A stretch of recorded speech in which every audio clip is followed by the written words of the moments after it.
Yeah, no, the numbers that really stick out: 24 assists and 6 turnovers. I really like seeing that. 24 assists on 32 baskets. The only time we, didn't move the ball was in that 5-minute stretch there where they went on the 15-2 run. We just took really bad shots and gave them a little momentum there, and it went from 13-2 to 19-15. I mean, we just took really bad shots, and I think we had maybe 5 assists on our first 6 baskets or something like that, and then we just really stopped moving the ball and took some bad shots. Get out of it, timeout or something then to get everything on track? Yeah, we mentioned that we didn't like those shots, and could get the ball moving again, and then our defense picked up a little bit again, but other than that 4 or 5 minute stretch there, I thought we played pretty good. You think we can give some momentum to this group? You guys have kind of been a bit of malaise in non-conference, but to get 2 wins like this over ranked teams. It definitely doesn't hurt us, but they're at home, and now we got to go on the road. We didn't go to the Washington schools last year, but the year before we had 2 poor performances, and so we've got to go and play. In fact, I'm thinking here, I don't think we've got a guy on our team that's won in Washington, because none of them have been with us 4 years. So we're going to have our work cut out for us. Taking a look at the weekend as a whole, what do you learn from this team, and kind of positive versus negative? Well, I think the positives, like I said tonight, the ball movement, points off turnovers, 23-4. That was the big advantage tonight. I continue to like the development of some of our players. Dylan Brooks was unbelievable offensively tonight, just making plays and moving the ball. No turnovers, 3 assists, missed 1 shot. So he was really good offensively. It's not a negative, but just how much room we have to grow into. I mean, our blockouts can get so much better. Our transition defense can get so much better. So it's kind of the exciting thing is, I think that if our guys will focus and really trust each other, we can get so much better in so many areas, and our ball movement can get so much better. Execution offensively can get so much better. So that's kind of the exciting thing. We're not even to January 1, and all the areas we can, work through January, work through February, and get better. Coach, how do you like the dynamic of Chris Boucher coming off the bench like he's done these last 2 games? We got to, we'll keep looking at it and decide. He didn't start because he didn't practice. So I don't know. We got right now 6 starters, 7 starters. And they all like to get their name called so they can do all the dancing and silly stuff they do. But someone's going to have to. Like I said, Dwayne Benjamin did that for us, and it helped our chemistry. Jason Cleese a few years ago, unbelievable, helped our chemistry. So, we probably will go with some different lineups, though, with big lineups, small lineups. I don't know if we'll ever get a set 5. We may change it up a little bit. So I just win was fueled by better defense or better offense?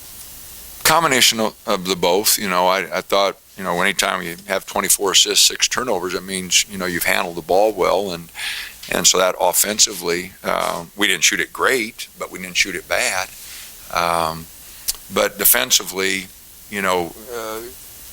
17 turnovers. They had one of the best assist to turnover ratios in the league. First, second, third, somewhere in there.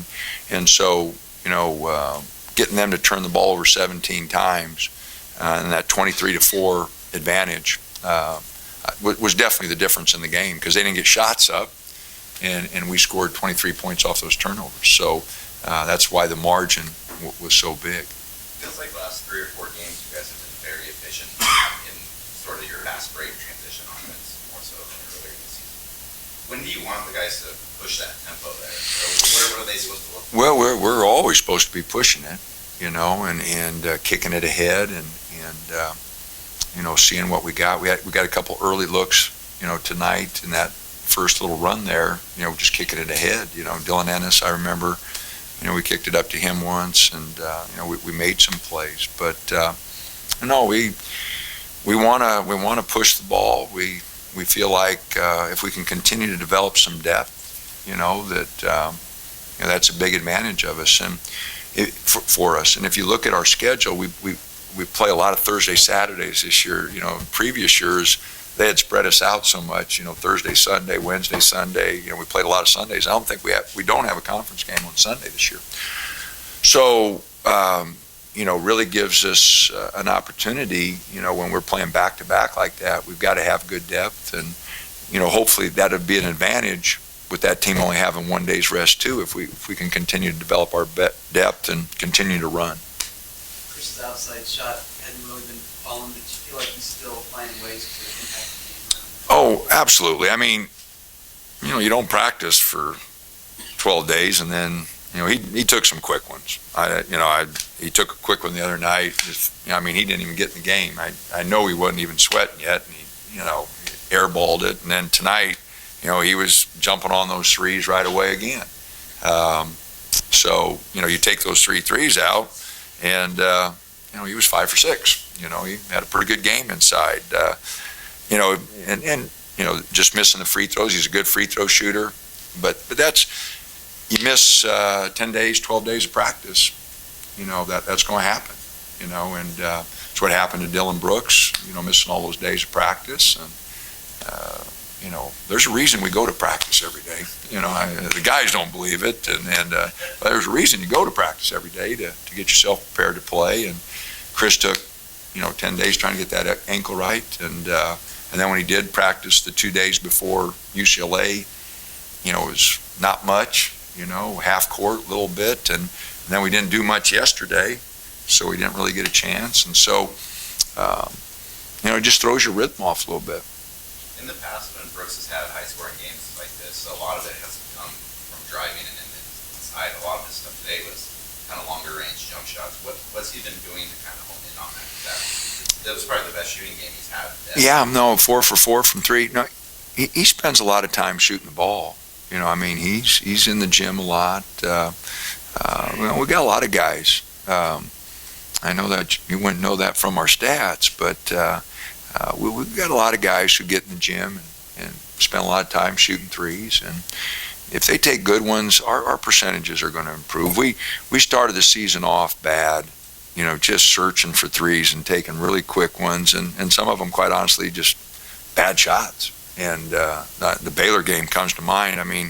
We took so many bad shots early there, that just threw us out of rhythm. And it throws any shooter out of rhythm. You take a couple quick ones early and they don't go, and then you're pressing a little bit, and it doesn't help you. So Dylan spends a tremendous amount of time shooting the ball, and a lot of our guys do. And I think eventually, if we take better shots, that we'll become a much better three-point shooting team. Danny, you had a really great career. Get your 7th win tonight. What does that mean to you to get that number and do it here at Oregon? Well, I makes me think of all the players I've been fortunate enough to coach. First of all, you're talking about 32 years, so that's, a lot of young men that have put up with me, and, and I've worked at great schools, so I've been very fortunate there. And it's funny, you think back, all the guys that you've been fortunate enough to work with, and as any coach, you remember the 333 losses a lot more than you remember the wins. But it got started at a young age, and those 4 junior college teams I had were made up of almost all Division I players. And we had scrimmaged 4-year schools before the season started, and I don't think we ever lost. I had a Hall of Fame player the last 2 years, NBA, Hall of Fame player. But those guys, they went to Nebraska, Missouri, Iowa. Took 3 of them to Kansas State with me. Then we went to the Final 8. you know, we had really good teams, really good players. So you go back a long time, and then, you know, we very fortunate, you know, and got started young. I got that Marshall job at 30, so, you know, that you're fortunate. So anyway, it's been a lot of years, but really fortunate to have young men that will work with me, and, you know, hopefully we can keep growing. You know, we're just starting here. There's so much more we can build here, and tradition-wise, crowd-wise, player-wise, you know, but it takes time. We were at Creighton 16 years, you know, so it takes a while. I don't know if I got that many years left, but as many years as it takes, we hope to build something special here.